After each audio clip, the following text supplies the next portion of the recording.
I set out to shiny hunt an ultra rare Bulbasaur on default settings in Minecraft Cobblemon. You see, if you know anything about shiny hunting in Pokemon, normally you are aiming for one specific Pokemon. Thing is, hunting a specific Pokemon is not so easy in Cobblemon, as Pokemon spawn randomly around you outside of your control. In the 1.7 update, PokeSnacks were added, which do allow you to influence the spawns, but if you want a shiny that is not a common, you are still going to have a hard time. This has led to some people approaching shiny hunting differently. Some people use additional mod packs such as Cobblemon Unchained or a Gapple recipe mod. Some just lower the shiny rates in the config settings, and if you haven't done either of these two things, then most people are just shotgunning Starfberry PokeSnacks and taking whatever shiny common that happens to spawn from them. So, much like how shiny hunts happen in regular Pokemon games, I set out to see if it was possible to min-max hunting for a specific Pokemon, all without additional mods or changes to the shiny rates.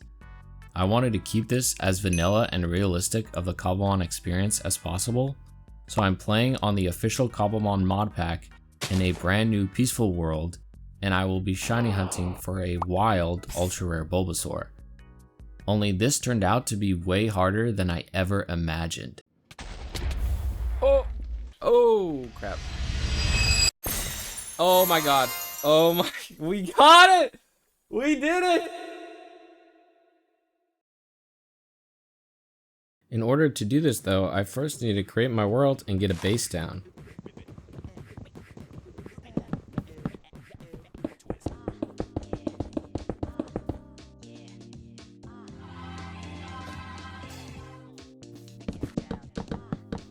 And with a base down, I'll choose my starter Pokemon. Although I could technically shiny hunt Bulbasaur by creating a world over and over again until I get a shiny Bulbasaur, I don't feel like doing this 8,192 times, so instead I went with the Gen 4 starter Piplup. Now in order to shiny hunt Bulbasaur, I'm going to end up needing a lot of PokeSnacks. So there are quite a lot of things I need to get done before I can start my shiny hunt. To start off, I first have to obtain a tomato berry, but the thing is, tomato berry trees do not spawn in the wild. So the only way for me to get this is to collect all of these wild berries and eventually mutate them up to the tomato. Fortunately, Parasim cherry and raspberries are all pretty common. Priority number 1 was finding an Oka berry, which according to the Cobblemon wiki can spawn in jungle biomes. So off I went searching, and searching, and searching, and more searching. And after searching for way too long, I had already filled up my map quite a lot. I was able to find a lot more common berries during my traveling, but still no Oka berry. So instead, I decided to head back to base and start the mutation process with the berries I was able to find to hopefully make a Figgy berry.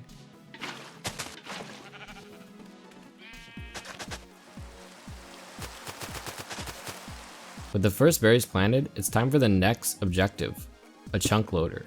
Building this is critical as it's going to be needed for both berries and later farms.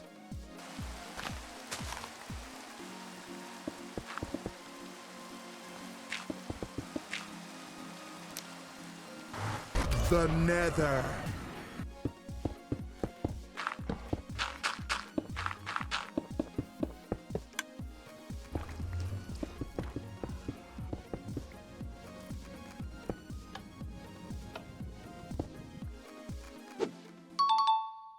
And with the chunk loader finally built, my next objective is string. You see, since I don't have hostile mobs turned on, there are no spiders around to give me string. This is where Spidops comes in. You see, in Cobblemon, some cop Pokemon will drop items when right-clicked with the brush, and it just so happens that Spidops will drop string. If I want to build all the massive farms later in this video, I'm going to need lots of string.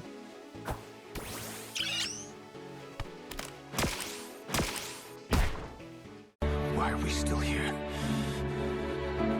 Just to suffer every night.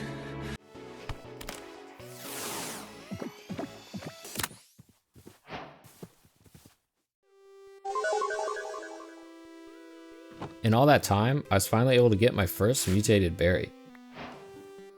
Despite what the wiki says, I figured that no Oka berry tree generated in my jungle biomes, so I instead decided to hunt for it as a drop. You see, some Pokemon can actually drop berries when defeated in battle or killed. Pineco is a common spawn in spruce biomes and has a 2.5% chance of dropping an Oka berry. So I went straight to my nearest spruce biome and hunted them until I finally got my Oka berry.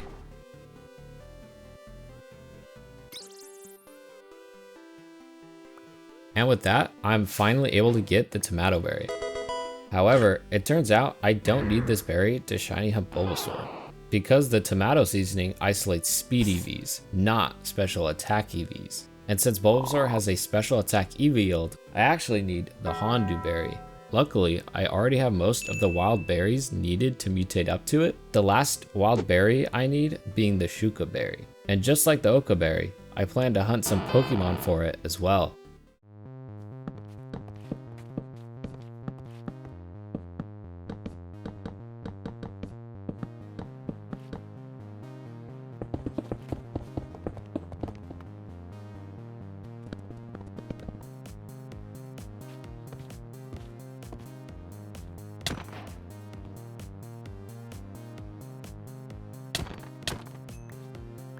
And with that, I have all the berries needed for a Hondu berry.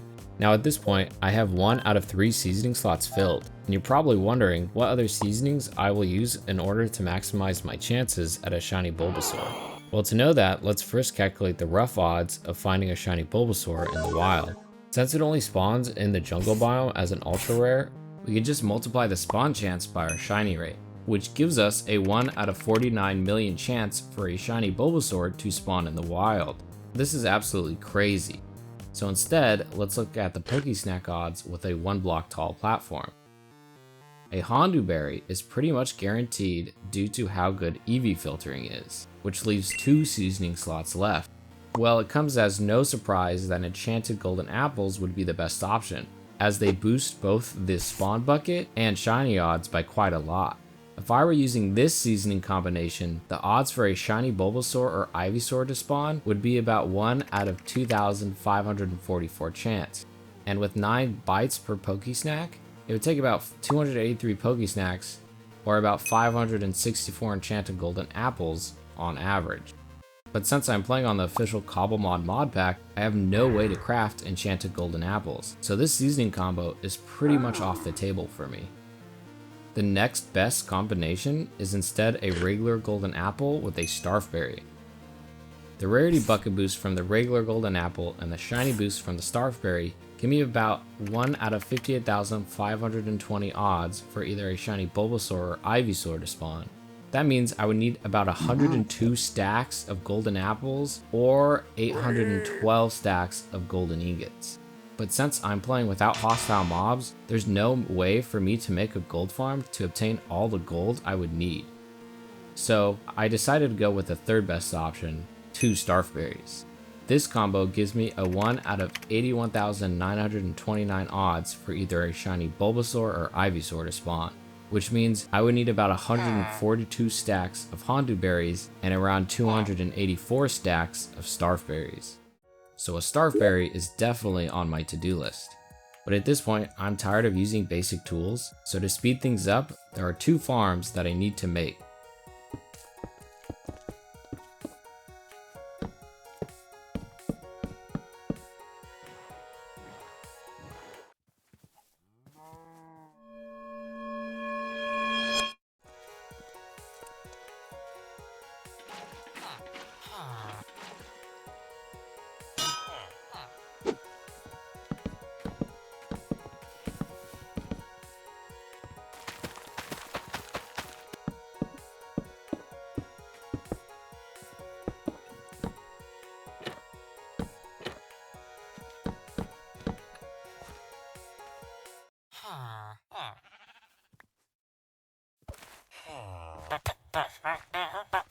And now that I had an iron farm and villager breeder, I was finally able to get some better tools. I also quickly realized that the iron farm I made was not going to cut it for all the future builds I would be making, so I instead decided to build a much larger one.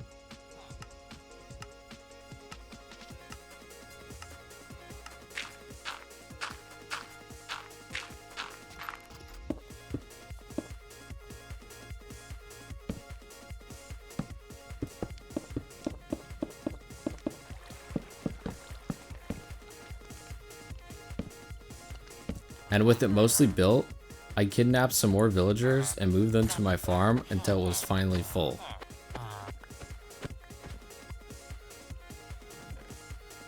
Now with the iron farm finally finished, it was time I continued my mutation for the Starfberry. But the one berry I could not find and that I would need in order to mutate up to a Starfberry is the Habanberry. The wiki claims that the Habanberry can generate in jungle or mountain biomes, but having searched these biomes already, I could not find anything, meaning I again would have to resort to hunting a Pokemon for it instead. The only uncommon Pokemon that can drop a Habanberry is the Turtonator in a basalt biome, but I instead chose to hunt an ultra rare Goomy for it. But since Goomy is an ultra rare, in order to speed up the spawns, I decided I would have to make some PokeSnacks.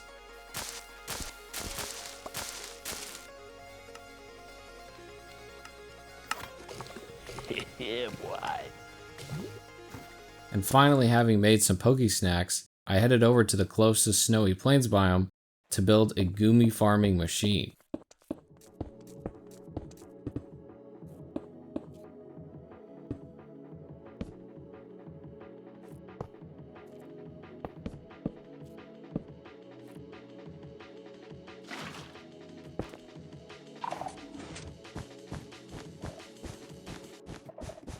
I'm sorry, little one.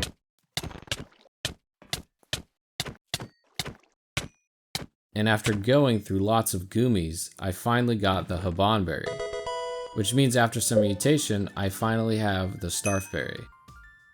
Now that I demonstrated that I can make PokeSnacks, you may be wondering, what else is there to do? Well, as we know, on average, it's going to take 81,929 encounters till I see either a shiny Ivysaur or Bulbasaur. That's a lot of PokeSnacks. So, I will need the best automatic farms I can make for each of the ingredients required. Starting with ingredient number 1, Vivichokes. Fortunately for us, Vivichokes can be auto-farmed using farmer villagers, and it's even better than normal crops, as the farmers will only pick up the seeds and not the Vivichokes themselves, making it perfect for a hopper minecart collection system. I don't just want to use one farmer though, instead I want to fit as many as I can inside the 3x3 chunks that are loaded at my base. After messing around with some different setups in my creative world, I decided to go with this setup, allowing me to maximize the amount of Vivichokes I can place. So I brought the schematic into my world, got it placed, and started building.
The next ingredient I need to farm is milk. PokeSnacks actually allow us to use either milk buckets or Moo Moo milk. The difference is that Moo Moo milk is stackable and uses glass bottles as opposed to iron buckets. We can actually get unlimited amounts of Moo Moo milk too, just from having one milk tank, as there is no limit or cooldown. Lucky for me, if you have enough Pokeballs, you will actually be able to catch one.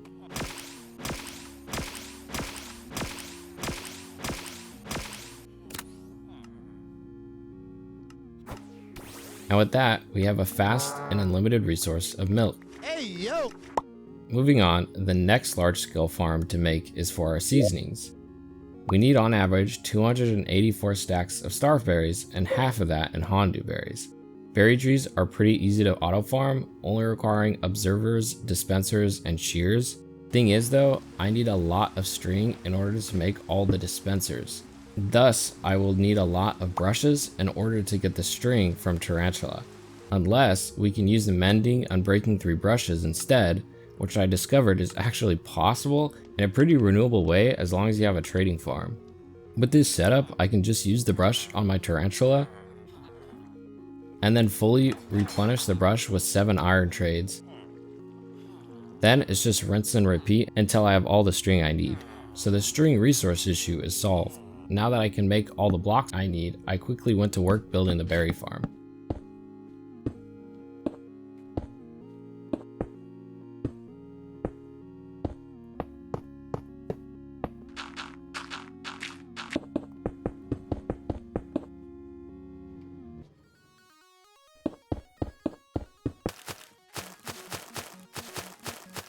And just like that, we have a large amount of Starf and Hondu berries being farmed on a large scale.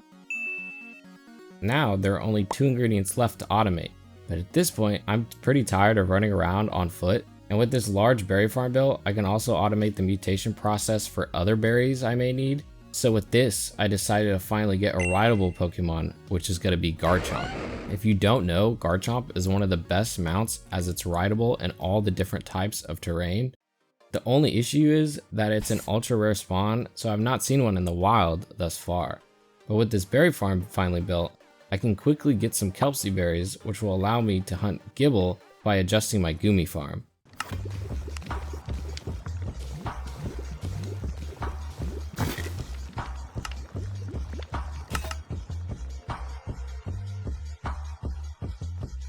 Oh, and I also caught a Goomy, as again with a brush, it's possible to have an unlimited resource of slime balls, which I will end up needing later.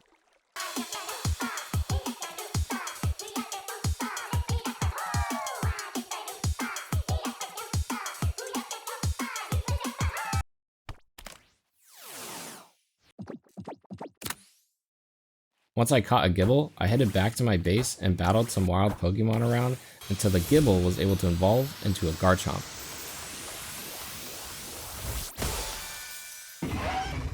Ladies, I'm trying to do my work today. And with that, it's time for the Hardy Grains farm. The good thing about Hardy Grains is that they have the same harvesting mechanic as sugarcane, meaning you don't need to replant them every time you do a harvest. This means that we can take flying machine sugarcane farms and adapt them to use Hardy Grains instead. Just like most of the other farms in this video, the schematic files can be found in the description as well.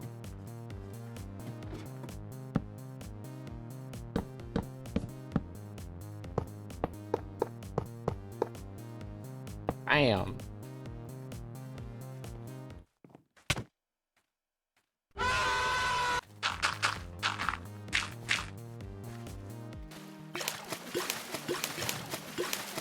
And done.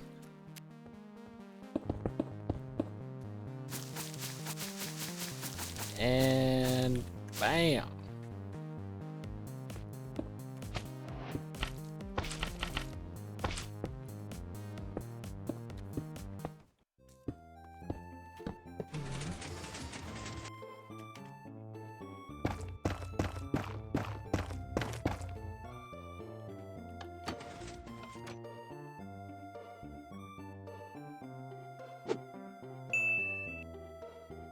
Finally, the last ingredient I need to farm is the biggest hassle because it's honey. Honey farms are quite simple at a small scale, but I'm unfortunately on a time crunch. You see, I decided to stream my shiny hunt, and at this point I only have a couple days until it needs to begin. This means that the last things on my to-do list are on a timer, and the clock is ticking fast. So, I need quite a large amount of honey in a short amount of time, which means I'm gonna need to scale up the honey farm, requiring more bees and lots of glass for bottles. You can get glass from villager trades, but knowing how much I would need in a short amount of time, I decided it would be faster to collect and smelt the glass myself. The only issue being a renewable fuel source, which is why the next thing on my to-do list is an automatic kelp farm. However, most of the designs for kelp farms were pretty expensive or too big to fit in my chunk loader, so I ended up adjusting different designs to get this kelp farm here. It is expandable in both length and height, making it perfect to fit in my chunk loader.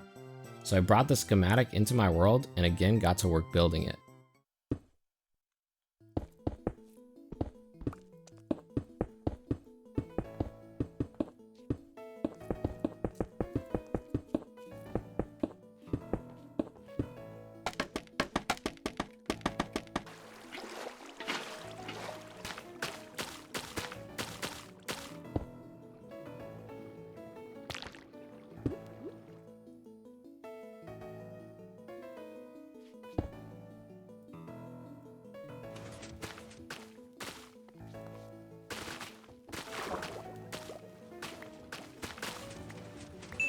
With a kelp farm done and a fuel source obtained, it was time to build my honey farm.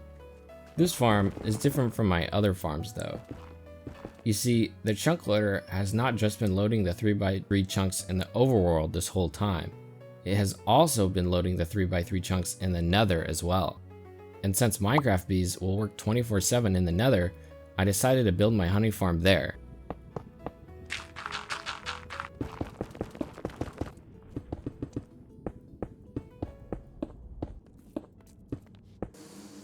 Not the beast! Not the beast! Ah!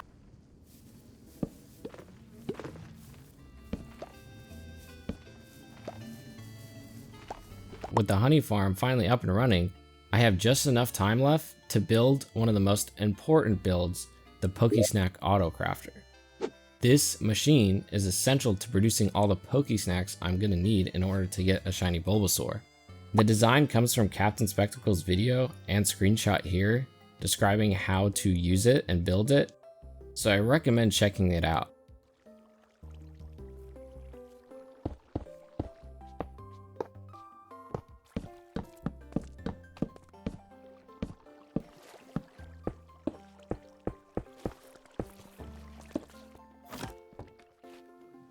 With the Auto PokeSnack Crafter installed, I just need to refill the chests with the correct ingredients from all my other farms and let it run.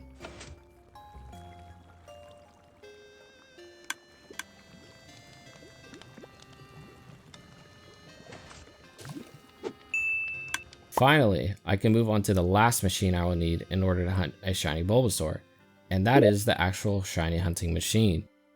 If you saw my previous video, which dives into possible shiny hunting machines using PokeSnacks, it reuses that design, but I need to modify it for Bulbasaur. So here's how it works.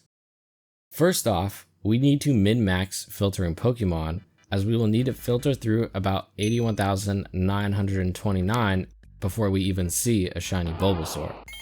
So we need to know what hard limits are preventing more Pokemon from spawning. Having gone through the PokeSnack code, there are two hard limits we need to consider. The 18 Pokemon limit around a PokeSnack, and the 8 block radius limit around a Pokemon. So to help visualize this 18 Pokemon spawn limit, we can see here that we have 18 Bellsprouts and 1 Turtwig, which is mine, outside the supposable spawn zone. So if we place a PokeSnack and turn up the random game tick speed, we'll see that no Pokemon actually spawns anywhere on the spawn platform.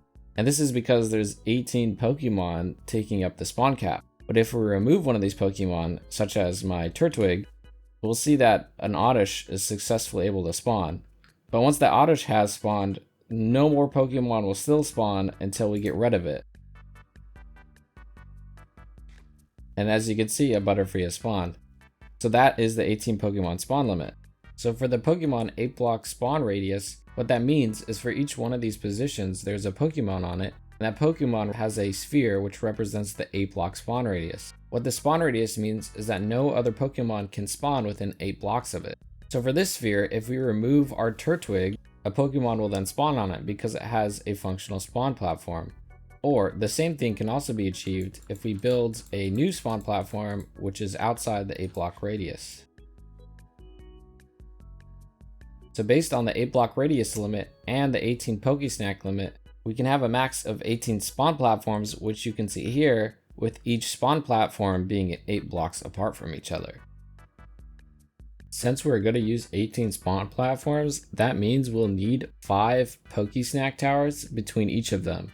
And if you're unsure what PokeSnack's towers are, well, I suggest you go check out my other video, But basically, we were able to stack the spawn zones of all the PokeSnacks in this tower on top of each other, meaning all the PokeSnacks will attempt to spawn Pokemon on these 4 spawn platforms.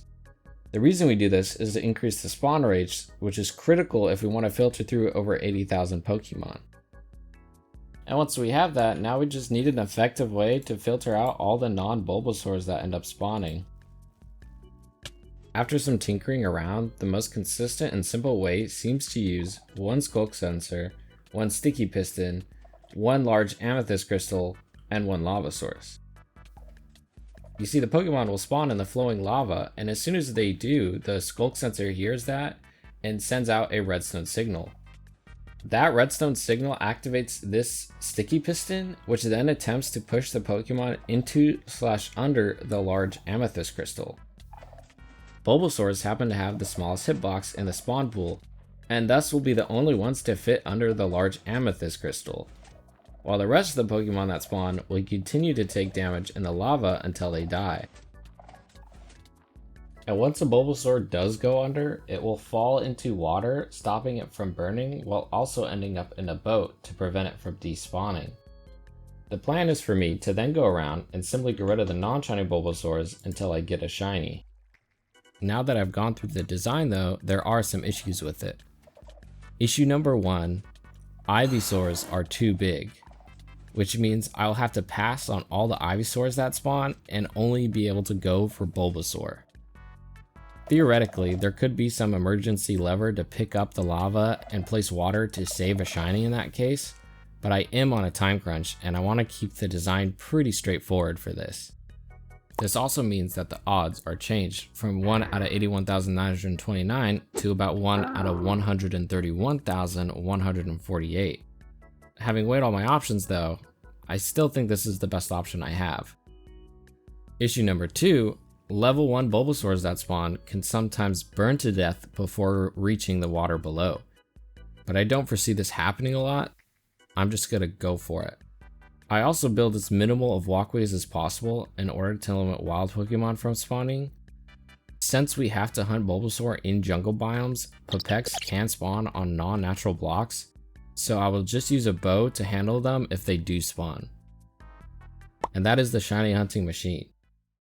All I had to do now was to build it in a nearby jungle biome. Build this.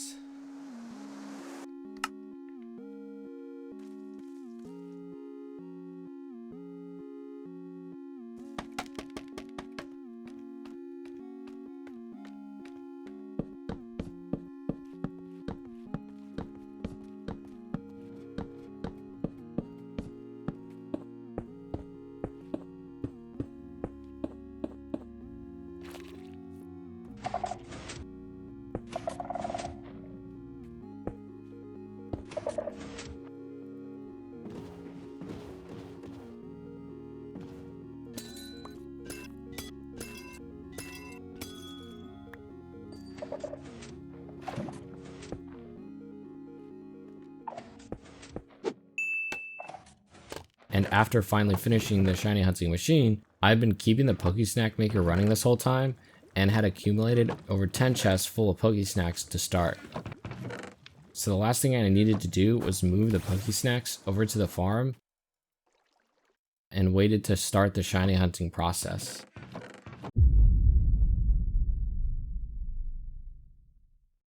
Yo, can everyone hear me okay? Welcome. This is my first time doing this, so let's get these. I'll start getting these placed so we can start this. Alright, let's start placing these. Day 1 was the real test of figuring out just how long this process was going to take and if there were any issues with the farm. Since we are using 2 Starfberry seasonings, we should see a shiny Bulbasaur after 819 encounters, so reaching that number as fast as possible is the goal. I did not have any issues with the farm, and Bulbasaurs were staying in or on top of the boats without despawning or falling off. There were some close calls though. More, please. That is. Oh, okay. Ooh. Holy crap. Whoo. Damn, I got ice. That was clutch as heck. But outside of that, the shiny hunt was a surprisingly active process. Since we do have to go through 131,000 Pokemon on average, the name of the game here is efficiency. This means that I have to constantly clear up the spawn cap by defeating Bulbasaurs and Pikapeks, while also replenishing the PokeSnack towers in order to maintain high spawn rates. Top. What do we get? Oh, a shiny Gloom. Not the shiny we're looking for though. Also, upon a viewer's request, a murdered shiny counter was added to keep track of how many phases or passed up shinies I had encountered. But after over 4 hours of shiny hunting, I ended day 1 having gone through over 123 Bulbasaurs and 21 shiny Pokemon. Yeah, I'll do number 2 soon. Hello everyone. I think everything's coming through okay. Alright, day 2. Day 2 of the hunt begins.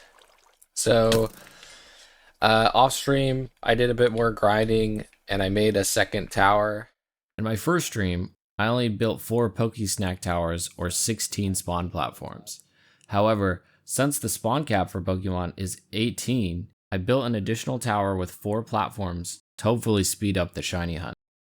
I also put some waterlogged slabs at the bottom of each tower to hopefully speed up the refilling process.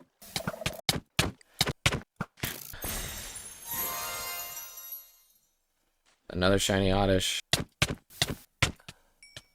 I think... Oh, we got a shiny Gloom, you know? Now we got another shiny Oddish. After over 4 hours of streaming though, day 2 ended with 325 Bulbasaurs encountered and 44 phased shinies.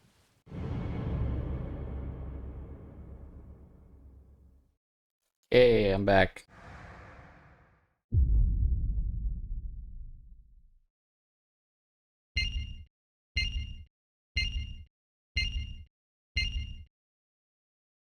So, day 4. Off stream, I got some more PokeSnacks over from the automation machine at the base. Let's see, what is this? 483. Hopefully we get it today.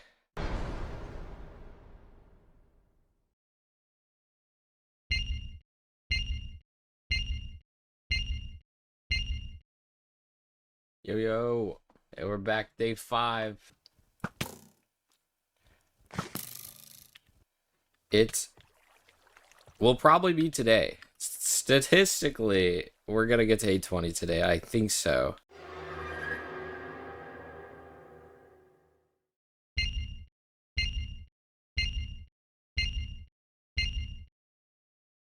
Okay, we're day 6.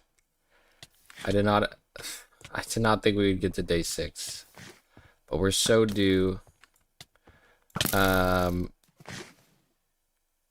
Just some stuff off stream. I did end up farming some more snacks and got them up here. Some of these are full, some are not. But I got around 8 chests, maybe 7 chests, I think, of snacks. So hopefully that's enough.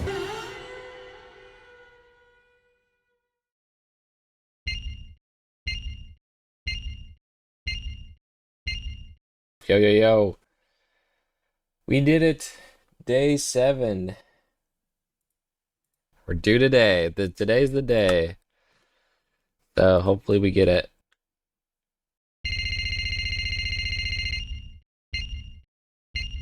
Still at it? Yep, we're still here, day 7. Hopefully today's the day, because we're so due, but yeah, we're still at it. Yeah, so that's the question. It's still not here, and we're running out of PokeSnacks.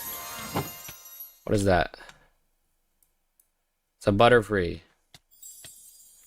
Useless. There's only so much. I only have so much more PokeSnacks. I might have. This might be the last. This is the last inventory.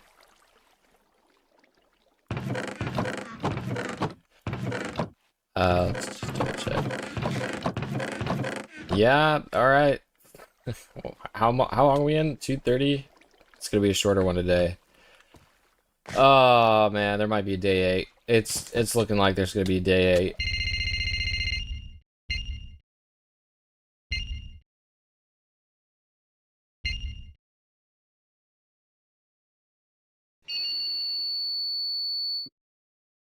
I have a ton of ideas after doing this shiny hunt for so long for possible other things going on and the diamond farm and stuff like that.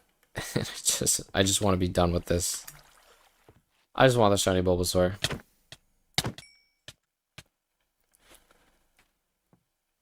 I asked and then remember that I had Bulbasaur in my route sense. Oh my god! Oh my god! Oh fuck! Oh my god! Oh my! We got it! We did it! Oh my god! Oh my god! Oh my god! I totally... Woo! I can't believe we got it! Number 1185. Oh my god. It took so long. Oh my god, I can't believe it. It looks amazing too. You could definitely tell it's a shiny. It's so differentiable. Oh. I can't believe. Okay, so it's hour 3 and I think I'm at 27. So it took around 30 hours to get this. 30 like full hours. Now my issue is, how do I catch it?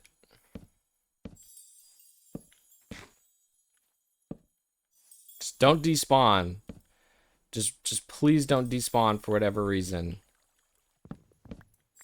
I don't know why it would, but I just don't want it to despawn. I'm like losing my mind. I'm shaking. I'm holding the crouch button as hard as I can so I don't fall off. Throw great balls. I have friend balls because I only have 37 friend balls because I wanted to catch it in a friend ball. I don't think I'm gonna battle it. Does anyone know? Can it use explosion? Is that a thing? Okay, I don't think I battle this. I think I just throw them because do I risk battling it? Maybe takedown. All right. I don't have any sleep Pokemon. We're just gonna run it. I'm just gonna start throwing these. All right, here we go. Here we go. Here we go. Here we go.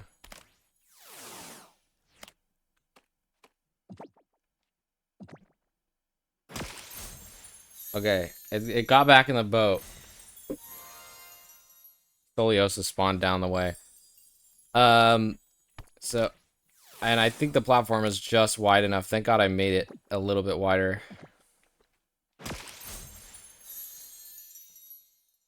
That's, what, 35 left? That should be enough.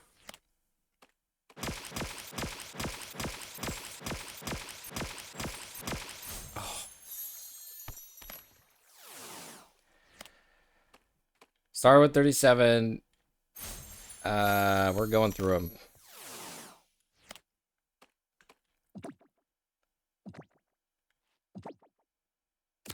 Okay! Let's go! We got it.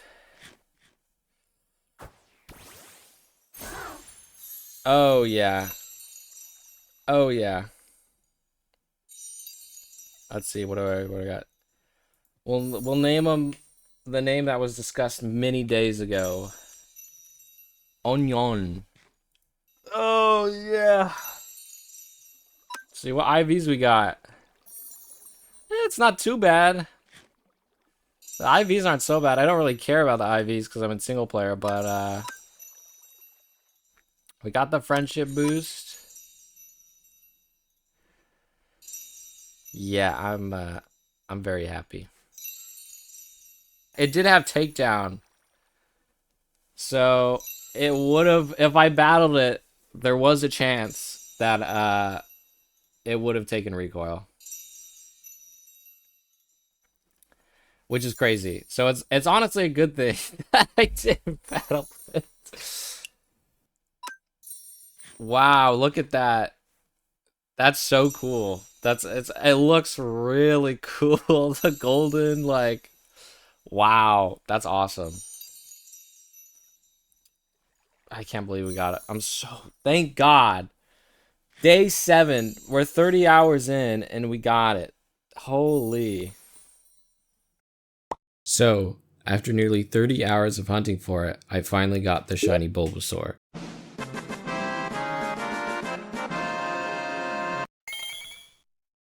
In the end, 1,185 Bulbasaurs were encountered, and I passed up around 169 shinies in order to get it. I'm sure I missed some of the shinies that did spawn just because the sound would not always play for me.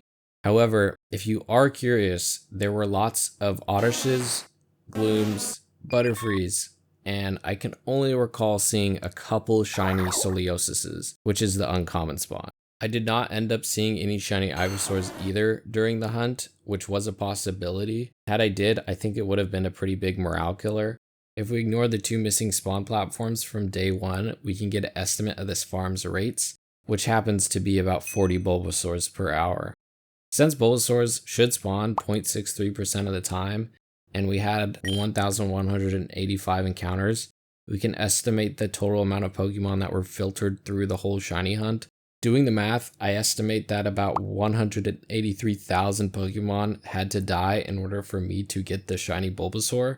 It is sad, but honestly, this is what needs to happen in order to get an ultra rare shiny Bulbasaur on base odds.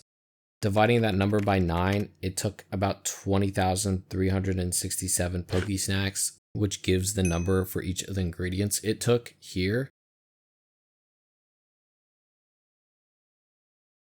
The only possible alternative way to hunt this would be choosing a starter over and over again, which in that case, you are not getting the 9x shiny boost from the seasonings, but I wanted to do this hunt just to see how hard a legit ultra rare shiny hunt could be, and I definitely think that there are some harder ones out there. In the future, another thing to consider is Pokemon size variations, which the Cobblemon team have teased. If Pokemon can spawn with varying hitbox sizes, the filtering on shiny hunting machines will be more complicated, and thus will probably slow the hunt down. I'm not saying it's impossible, but a different approach or alterations would have to be made, which I honestly look forward to. All in all, before I even made it to the 30-hour shiny hunt, I had logged over 100 real-life hours into this Minecraft world. All that time just went into making the farms as fast as I could, but after making this video, if you know what you're doing, it shouldn't take you that long. Also, if you are able to make a gold farm, then the hunt should be faster, as discussed before. It is the first time I'm doing a video like this though, and I'm sorry it took so long to get out. But that's all for now. Thanks for watching.